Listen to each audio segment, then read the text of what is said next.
Good morning students, online classes में आप सभी का एक बार फिर से स्वागत है। पिछले वीडियो में हमने मेंडेलियन विकार के बारे में जाना था, जिसमें हमने जाना था कि किस प्रकार से जीन किसी भी रोग के लिए उत्तरदायी होता है। अगर आपने वो वीडियो नहीं देखा है तो आप उस वीडियो को जरूर देखें। अगर आपको अच्छा लगे तो उसे लाइक करें और अपने दोस्तों तक अधिक से अधिक शेयर करें। आज का जो हमारा टॉपिक है वह आनुवंशिक विकार का दूसरा टॉपिक है, जिसका नाम है क्रोमोसोमीय विकार। क्रोमोसोमीय विकार हमने जाना था आनुवंशिक विकार दो प्रकार का हो सकता है, एक है मेंडेलियन विकार और एक है क्रोमोसोमीय विकार। तो मेंडेलियन विकार में हमने पढ़ा था जीन के कारण जो विकार उत्पन्न होता है उसे मेंडेलियन विकार कहते हैं। और क्रोमोसोमीय विकार तो जो क्रोमोसोम की अनुपस्थिति या संरचना में परिवर्तन के कारण उत्पन्न होता है उसे हम लोग क्रोमोसोमीय विकार कहते हैं। आप लोग को फिर एक बार मैं बता दूं, हम लोग जानते हैं मानव में कितने गुणसूत्र होते हैं। तो मानव में 46 गुणसूत्र पाए जाते हैं, अर्थात 23 जोड़ा गुणसूत्र पाया जाता है। इन्हीं गुणसूत्रों में परिवर्तन के कारण जो रोग उत्पन्न होता है उसे क्रोमोसोमीय विकार कहते हैं। तो चलिए अपना टॉपिक शुरू करते हैं। क्रोमोसोमीय विकार क्या है? तो क्रोमोसोमीय विकार मनुष्य के शरीर में क्रोमोसोम की संख्या या संरचना में परिवर्तन होने के कारण उत्पन्न विकार को क्रोमोसोमीय विकार कहते हैं। मतलब मनुष्य के शरीर में यदि जो क्रोमोसोम है अगर उनकी संख्या में परिवर्तन हो जाए, अर्थात 46 से वो अधिक हो जाए या कम हो जाए, और या उनकी संरचना में परिवर्तन आ जाए तो उसे हम लोग क्रोमोसोमीय विकार कहते हैं। क्लियर है? यह इसके कुछ उदाहरण है जो कि हमारे एनसीईआरटी में बहुत मतलब उसमें बोर्ड एग्जाम में बहुत आते हैं, इसलिए इसके उदाहरण को आप याद रखिएगा, बहुत इंपॉर्टेंट है। समझिए कि इस पार्ट का बहुत ज्यादा इंपॉर्टेंट क्वेश्चन है, मोस्ट इंपॉर्टेंट इसका एग्जाम्पल है। तो इसके एग्जाम्पल पे आप सबको विचार करेंगे कि वो क्या है। तो देखते हैं पहला एग्जाम्पल है डाउन सिंड्रोम, दूसरा एग्जाम है क्लाइनफेल्टर सिंड्रोम और तीसरा है टर्नर सिंड्रोम। ये तीनों नाम याद रखिएगा। आपको पीछे मैंने मेंडेलियन विकार में 5 उदाहरण पढ़ाए थे, हेमोफीलिया, उसके बाद से आपको थैलेसीमिया, एक फिनाइलकीटोन्यूरिया, दातक कोशिका अरक्तता और एक और आपको वर्णांधता पढ़ाया था। ये 5 आपको उसमें याद रखने की, वो 5 उसके उदाहरण है और इसके उदाहरण यहाँ पे 3 हैं, क्योंकि अलग अलग ऑब्जेक्टिव में यही पूछा जाता है। ठीक है? और आपको एक जानकारी के लिए बता दें कि हमारे यूनिट का इस यूनिट का सबसे लास्ट क्लास है, इसलिए आप इसको बिल्कुल अच्छी तरह देखेंगे। तो पहला डाउन सिंड्रोम। तो डाउन सिंड्रोम है कि आप बिल्कुल अच्छी तरह याद रखिएगा। डाउन सिंड्रोम ऐसा क्रोमोसोम विकार, ये क्रोमोसोमीय विकार है, तो ऐसा क्रोमोसोमीय विकार जिसमें 21वें जोड़े गुणसूत्र में एक अतिरिक्त गुणसूत्र आ जाता है उसे डाउन सिंड्रोम कहते हैं। अर्थात 21वां जोड़ा गुणसूत्र। हमने जाना था कुल टोटल कितने गुणसूत्र होते हैं, तो हमने जाना था 23 जोड़े गुणसूत्र पाए जाते हैं, पढ़ा था आपने। 23 जोड़ा में से 22 जोड़ा जो होता है वह जोड़ा नर और मादा दोनों में समान होता है, परंतु 23वां जोड़ा जो होता है वह नर में और मादा में अलग अलग होता है। नर में XY और मादा में XX होता है। ये पिछले वाले पार्ट में आपको मानव लिंग निर्धारण में आपको टॉपिक में कराया जा चुका है। तो 22वां जोड़ा, जो 22 जोड़े सेम होते हैं उनमें से 21वां नंबर याद रखिएगा, 21वां नंबर में एक क्रोमोसोम आ जाता है। मतलब 21वां नंबर में क्या हो जाता है, कितने क्रोमोसोम हो जाते हैं? 3 क्रोमोसोम हो जाते हैं। याद रखेंगे वो डाउन सिंड्रोम का। तो डाउन सिंड्रोम में 21वां में जो 21वां जोड़ा होगा उसमें 3 क्रोमोसोम आ जाएंगे, 1, 2 और 3। इन 3 क्रोमोसोम आने के कारण जो विकार उत्पन्न होता है उस विकार को डाउन सिंड्रोम कहते हैं। क्लियर है? एकदम परफेक्ट याद रखिएगा। क्या? तो ऐसा क्रोमोसोमीय विकार जिसमें 21वें जोड़े गुणसूत्र में एक गुणसूत्र अधिक हो जाता है उसे डाउन सिंड्रोम कहते हैं। अब आप बोलेंगे इसका नाम डाउन सिंड्रोम क्यों रखा गया? यहाँ एक अधिक हो रहा है, याद एक अधिक हो रहा है ना, मतलब टोटल गुणसूत्र यहाँ पे कितने हो जा रहे हैं? तो यहाँ टोटल गुणसूत्र हो जाएंगे 21 में एक अधिक हो गया तो 23 दूना 46 और 46 के बाद एक अधिक हो गया तो कितना हो गया? 47 हो गया। मतलब इसमें आपने देखा कि 47 गुणसूत्र हो जा रहे हैं, एक अधिक हो जा रहा है। तो इसका नाम डाउन सिंड्रोम क्यों रखा गया? तो इसका नाम डाउन सिंड्रोम रखने का कारण था कि इस विकार की खोज सर्वप्रथम लैंगडम डाउन ने 1866 में की। लैंगडम डाउन एक वैज्ञानिक थे जिन्होंने इस विकार की खोज की थी, इसलिए उनके नाम पर, डाउन नाम है उनका, उनके नाम पर इस रोग को, इस विकार को डाउन सिंड्रोम का नाम दिया गया। याद रहेगा आप सभी को। तो डाउन सिंड्रोम क्या है? तो डाउन सिंड्रोम मतलब किसी ऐसा क्रोमोसोमीय विकार जिसमें 21वें जोड़े गुणसूत्र में एक क्रोमोसोम अधिक हो जाता है। 21वां में एक अधिक हो जाता है, मतलब टोटल 47 हो जाते हैं। इसकी खोज डाउन ने की थी, इसीलिए इस रोग का नाम डाउन सिंड्रोम रखा गया। क्लियर है? डाउन सिंड्रोम अगर आपसे कोई पूछे एक नंबरिया में तो आप याद रखिएगा 21वें में एक जोड़ा अधिक, 21वें जोड़े में एक गुणसूत्र अधिक हो जाता है। ठीक है, अब हम इसके प्रभाव की चर्चा करते हैं।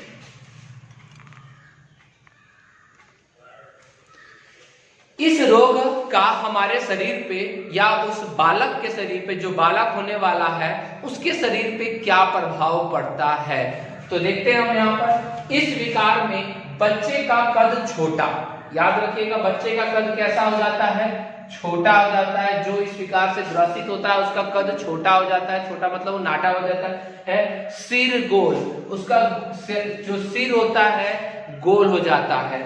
जीभ जो होता है वह मोटा हो जाता है। जीभ जो है, जीभ में क्या होता है, वो जो आपका जो जीभ के ऊपर स्वाद कलिकाएं होती है, स्वाद कलिकाएं, वह क्या हो जाती है, थोड़ी बड़ी हो जाती है, मतलब जिसके कारण जीभ थोड़ा सा मोटा हो जाता है, सामान्य से मोटा हो जाता है। क्लियर? इसके बाद हथेली पर क्रीज, हथेली पर क्रीज, क्रीज एक नया शब्द है आप लोग के लिए। क्रीज का मतलब होता है सिकन आना, मतलब सिकुड़न आना। आपने देखा होगा हम लोग की जो हथेली है ये बिल्कुल प्लेन है कि नहीं है? हैं? उन लोग की जो हथेली होती है उनमें यहाँ पे सिकुड़न आ जाता है, मतलब बिल्कुल जैसे ऐसे टाइप का सिकुड़न हो जाता है। इसी सिकुड़न को क्रीज कहा जाता है। तो जो इस रोग से ग्रसित होते हैं उन्हें हथेली पर क्रीज हो जाता है। ठीक है, उन्हें हथेली पर क्या हो जाता है? क्रीज हो जाता है। बहुत इंपॉर्टेंट लाइन है। अगर आपसे कोई पूछे, सॉरी एक नंबरिया में ऑब्जेक्टिव में पूछे कि डाउन सिंड्रोम में क्या होता है, तो उसमें आप याद रखिएगा कि कद छोटा हो जाता है, सिर गोल, जीभ मोटा और हथेली पे क्रीज आ जाता है, तथा मुंह आंशिक रूप से खुलता है। जो उसके मुंह है वो खुलने का, बच्चे का जो मुंह होता है वो ज्यादा नहीं खुल पाता है, आंशिक रूप से मतलब थोड़ा बहुत खुल पाता है। इस रोग का यही कारण है। अब एक नहीं है, इस रोग के कई सारे प्रभाव है, 5-6 प्रभाव। जब ये रोग का प्रभाव 5-6 किसी बच्चे में दिखाई दे तो आप समझ जाना उसको क्या है, डाउन सिंड्रोम है। डाउन सिंड्रोम से ग्रसित बच्चों का मानसिक विकास नहीं हो पाता है। उन्हें मानसिक, जो हम लोग का मानसिक वो होता है, मेंटल डेवलपमेंट, ये नहीं हो पाता है और ये मंद बुद्धि के होते हैं, मतलब इनमें मानसिक रूप से कमजोरी आ जाती है जिसके कारण ये मंद बुद्धि के होते हैं। और इसकी एक और वो है कि इस प्रकार के जो बच्चे होते हैं वो वयस्क अवस्था में तक ही जी पाते हैं, मतलब 40 अधिक से अधिक 40 वर्ष तक जी पाते हैं, 40 वर्ष के बाद वो मर जाते हैं। याद रखिएगा, तो मंद बुद्धि के पैदा होते हैं और उनकी जो आयु होती है लगभग 40 वर्ष के आसपास होती है। ठीक है, तो डाउन सिंड्रोम आपका कंप्लीट हुआ। डाउन सिंड्रोम में एक तो सबसे इंपॉर्टेंट याद रखिएगा कि 21वां जोड़ा गुणसूत्र में एक गुणसूत्र अधिक हो जाता है। क्लियर है? बाकी सब आप लोग इसमें एक बार पढ़िएगा तो आपको याद रहेगा, परंतु ये बहुत इंपॉर्टेंट है क्योंकि अभी हम लोग को 2 और पढ़ना है, क्लाइनफेल्टर और टर्नर, ये थोड़ा बहुत इससे रिलेटेड है, इसलिए थोड़ा सा याद रखिएगा। क्लियर है? अब हम दूसरा देखेंगे। चलिए अब हम दूसरा उदाहरण देखते हैं। दूसरा उदाहरण हमारा है क्लाइनफेल्टर सिंड्रोम। क्लाइनफेल्टर सिंड्रोम है क्या? ऐसा क्रोमोसोमीय विकार जिसमें नर के 23वां जोड़ा क्रोमोसोम, जिसे लिंगीय क्रोमोसोम कहते हैं, में एक अतिरिक्त एक्स क्रोमोसोम बढ़ जाता है, अर्थात उनका गुणसूत्र 44 प्लस XXY अर्थात 47 हो जाता है, उसे क्लाइनफेल्टर सिंड्रोम कहते हैं। हम जानते हैं टोटल गुणसूत्र 46 होते हैं, 44 प्लस XY नर में पाया जाता है। तो नर में जो 44 प्लस XY पाया जाता है उसमें एक X और बढ़ जाता है, जिसके कारण क्या हो जाता है, 44 प्लस XXY हो जाता है। मतलब 23वां जोड़ा में 23वां जोड़े में 3 गुणसूत्र आ जाते हैं, 1 2 3। इन्हीं 3 गुणसूत्र आने के कारण जो विकार उत्पन्न होता है, इस विकार को हम लोग क्लाइनफेल्टर सिंड्रोम कहते हैं। याद रखिएगा, इसमें क्या हो रहा है, एक गुणसूत्र बढ़ रहा है। इससे पहले वाले डाउन सिंड्रोम में भी एक गुणसूत्र बढ़ रहा था, उसमें कहां बढ़ रहा था, तो 21वें में बढ़ रहा था। इसमें कहां बढ़ रहा है, 23वें में बढ़ रहा है। यही दोनों के बीच डिफरेंट है। आइए हम इसके प्रभाव देखते हैं। इसका प्रभाव क्या है, क्लाइनफेल्टर सिंड्रोम से ग्रसित नर, क्योंकि नर में ही होता है, ग्रसित नर में वृषण का विकास रुक जाता है। नर में आप लोगों ने पीछे वाले टॉपिक में पढ़ा था कि नर में वृषण होता है, जो कि नर जनन अंग होता है। तो नर जनन अंग का जो वृषण का विकास होता है वह रुक जाता है, विकास नहीं हो पाता है। ये प्रायः बांझ होते हैं, क्योंकि जब जनन अंग का विकास नहीं होगा तो ये प्रायः क्या होते हैं, बांझ होते हैं, जिनमें स्त्री के कुछ लक्षण दिखाई देते हैं। मतलब ये बांझ होते हैं और इसमें स्त्री के कुछ लक्षण दिखाई देते हैं। जैसे इसका एग्जांपल आप ले सकते हैं, जो हमारा थर्ड जेंडर होता है, थर्ड जेंडर जो होते हैं वे इसी का एक एग्जांपल है। वो इसी कारण उत्पन्न होते हैं क्योंकि उनके गुणसूत्र में XXY 3 गुणसूत्र, 23वें जोड़े में XXY 3 को पाया जाता है, जिसके कारण ना ये नर कहलाते हैं ना ये मादा कहलाते हैं। दोनों के बीच की स्थिति आ जाती है, जिसे क्लाइनफेल्टर सिंड्रोम कहा जाता है। क्लियर है। नेक्स्ट है हमारा टर्नर सिंड्रोम। इसको ये बिल्कुल ध्यान से याद रखिएगा। ऐसा क्रोमोसोमीय विकार जिसमें मादा के 23वां जोड़ा, इसमें क्या है, मादा के, उसमें क्या था, नर, इसमें मादा के 23वां जोड़ा क्रोमोसोम में X क्रोमोसोम घट जाता है। मतलब X क्रोमोसोम एक घट जाता है। आपने पढ़ा था कि मादा का जो क्रोमोसोम होता है वो होता है 44 प्लस XX होता है कि नहीं, जिसमें से एक X गायब हो जाता है। मतलब एक X जब गायब करेंगे तो इसका गुणसूत्र कितना हुआ, 45। देखिए, अर्थात उनका गुणसूत्र 44 प्लस XO, O का मैंने यहाँ पे बोल दिया कि गायब हो गया है, तो 44 प्लस X मतलब टोटल कितना हुआ, 45 हो जाता है। उसे टर्नर सिंड्रोम कहते हैं। ठीक है। इसका प्रभाव क्या पड़ता है, तो इसका प्रभाव यह पड़ता है कि टर्नर सिंड्रोम से ग्रसित स्त्री, क्योंकि स्त्री में इसको देखा जाता है, स्त्री में अंडाशय, अंडाशय के बारे में आप लोगों को मैंने पहले यूनिट में पढ़ाया था कि अंडाशय क्या है। तो अंडाशय जो है वो मादा जनन अंग है, जिसमें अंडाणु का निर्माण होता है। तो स्त्री के अंडाशय का विकास नहीं हो पाता है, उनका विकास नहीं हो पाता है, जिससे वे स्त्रियां बांझ हो जाती हैं। मतलब जो स्त्री बांझ होती है उनका मुख्य कारण टर्नर सिंड्रोम होता है, क्योंकि उनमें एक X नहीं पाया जाता है, जिसके कारण जो जोड़ा होता है वो नहीं बन पाता है और वे बांझ हो जाते हैं। क्लियर है। यही है टर्नर सिंड्रोम। एक बार मैं तीनों को बता दे रहा हूं, बहुत इंपॉर्टेंट है, क्योंकि ऑब्जेक्टिव में बहुत सारे क्वेश्चन, यही नहीं आपके इंटर में भी नहीं, आपके और सब कॉम्पिटिटिव एग्जाम जैसे आप बीपीएससी का दे रहे हैं या आप उसमें सीटेट का दे रहे हैं, तो उसमें भी ये क्वेश्चन पूछा जाता है। तो आप उसके लिए भी बहुत इंपॉर्टेंट है ये। तो पहला हमने पढ़ा डाउन सिंड्रोम। डाउन सिंड्रोम में 21वें गुणसूत्र में एक गुणसूत्र बढ़ जाता है। दूसरा हमारा था क्लाइनफेल्टर सिंड्रोम, जिसमें 23वें गुणसूत्र नर में होता है और जिसमें 23वें गुणसूत्र में एक क्रोमोसोम बढ़ जाता है। मतलब 23वां गुणसूत्र में एक क्रोमोसोम बढ़ने के कारण 44 प्लस XXY हो जाता है। और तीसरा जो हमारा है वह है टर्नर सिंड्रोम। टर्नर सिंड्रोम में यह मादा में पाया जाता है, जिसमें एक 23वां जोड़ा में एक क्रोमोसोम गायब हो जाता है। मतलब उसका हो गया 44 प्लस X हो गया, अर्थात टोटल 45 गुणसूत्र होते हैं। क्लियर है। ये हमारा टर्नर सिंड्रोम हो गया। तो इस प्रकार से हम लोगों ने तीनों सिंड्रोम पढ़ लिया। बहुत इंपॉर्टेंट है, आप इसका नोट्स बना लेंगे। चलिए हम क्रोमोसोमीय विकार में एनसीईआरटी की बुक में कुछ और संपर्तें दे रखे हैं, उन सभी संपर्तें को एक बार देख लेते हैं, कहीं उससे कुछ ऑब्जेक्टिव क्वेश्चन हम लोग का आ जाए। तो उसमें जो संपर्तें मैंने उसको यहाँ लिख दिया, एक एक करके उसको हम लोग देख लेते हैं। पहला है असुगुणिता। असुगुणिता जिसको हम लोग एनियोप्लियोडी कहते हैं।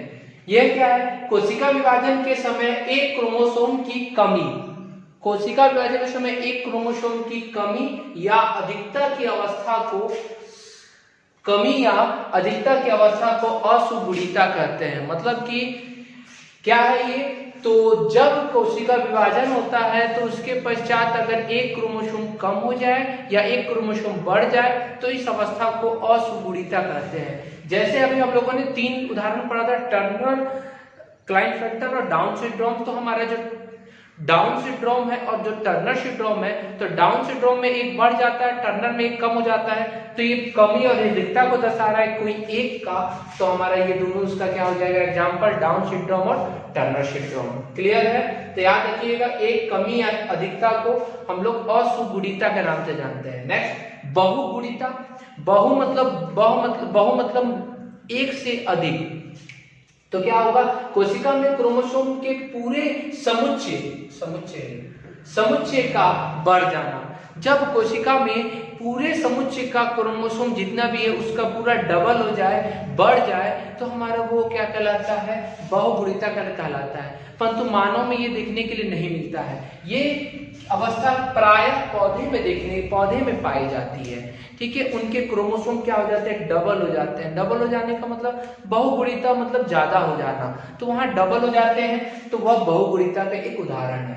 क्लियर है? तीसरा नंबर देखते हैं, मोनोसोमी। मोनो का मतलब होता है एक, सोमी यहाँ पर क्रोमोसोम से लिया गया है। अगर गुणसूत्रों के जोड़े में किसी एक गुणसूत्र का कम हो जाता है, जब कोई गुणसूत्र का जोड़ा तो डबल होता है, अगर एक क्रोमोसोम उसमें से कम हो जाए तो क्या होगा? एक क्रोमोसोम ही बचेगा और इस अवस्था को मोनोसोमी कहा जाता है। जैसे यहाँ पर देखिए, गुणसूत्र का एक जोड़ा टर्नर सिंड्रोम है। टर्नर सिंड्रोम में हमने पढ़ा था कि एक क्रोमोसोम गायब हो जाता है, मतलब टर्नर सिंड्रोम में 44 + X बचता है। जब एक कम हो गया तो यहाँ केवल एक ही बचेगा। जब एक बचेगा तो उसे मोनोसोमी कहा जाएगा। क्लियर है? दूसरा है नल सोमी। नल का मतलब होता है, नल मतलब जीरो, शून्य। नल मतलब जीरो, मतलब कि गुणसूत्रों के जोड़े में से एक जोड़ा मतलब 2 गुणसूत्र पूरा बाहर निकल जाए, मतलब कि यहाँ पे एक बचा हुआ था, जैसे यहाँ 2 गुणसूत्र है, ये दोनों का दोनों गायब हो जाए, तो उसे हम लोग नल सोमी कहेंगे, क्योंकि यहाँ पे कोई भी गुणसूत्र नहीं है, यहाँ जीरो है, और जीरो है तो यहाँ पे क्या हो जाएगा? नल सोमी। नल सोमी का मतलब गुणसूत्र का एक जोड़ा बाहर निकल जाए। नेक्स्ट है ट्राइसोमी। ट्राई का मतलब 3 क्रोमोसोम आ जाए। यही है गुणसूत्र के जोड़े में किसी एक गुणसूत्र का बढ़ जाना।